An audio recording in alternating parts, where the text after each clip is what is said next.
Kundapura church ರಸ್ತೆಯಲ್ಲಿ ಶುಕ್ರವಾರ ನಸುಕಿನ ಜಾವ 3:30 ಸುಮಾರಿಗೆ ನಡೆದಂತಹ ಉದ್ಯಮಿ ಬಾರ್ಕೂರು ಕಚ್ಚೂರು ನಿವಾಸಿ 45 ವರ್ಷ ಪ್ರಾಯದ ಐವನ್ ರಿಚರ್ಡ್ ಮಾಸ್ಕರೇನೆಸ್ ಹತ್ಯೆ ಪ್ರಕರಣಕ್ಕೆ ಸಂಬಂಧಿಸಿ ಆರೋಪಿಯನ್ನ ಪೊಲೀಸರು ಭಟ್ಕಳ ತಾಲೂಕಿನ ಹೆರಬುಳಿಕೆ ಬೆಳಕೆ ಗ್ರಾಮದಲ್ಲಿ ಬಂಧಿಸಿದ್ದಾರೆ. ಕುಂದಾಪುರ ಚರ್ಚ್ ರೋಡ್ನ ಡೆರಿಕ್ ರಾಸ್ತಾ ಬಂಧಿತ ಆರೋಪಿ.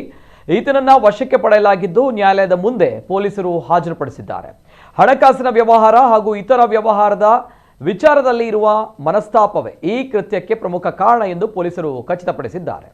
ಹಣಕಾಸಿನ ವಿಚಾರ ಮಾತನಾಡೋದಿದೆ ಎಂದು ಕರೆಸಿಕೊಂಡಿದ್ದಂತಹ ಡೆರಿಕ್ ಐವನ್ ಕಾಲಿಗೆ ಗುಂಡು ಹಾರಿಸಿ ಬಳಿಕ ಪರಾರಿಯಾಗಿದ್ದ. ಈತನ ಬಂಧನಕ್ಕೆ ಪೊಲೀಸರು ಪ್ರತ್ಯೇಕ ತಂಡ ರಚಿಸಿ ಹುಡುಕಾಟ ಆರಂಭಿಸಿದ್ದು ಇಂದು ಬೆಳಕಿಯಲ್ಲಿ ಬಂಧಿಸಿದ್ದಾರೆ.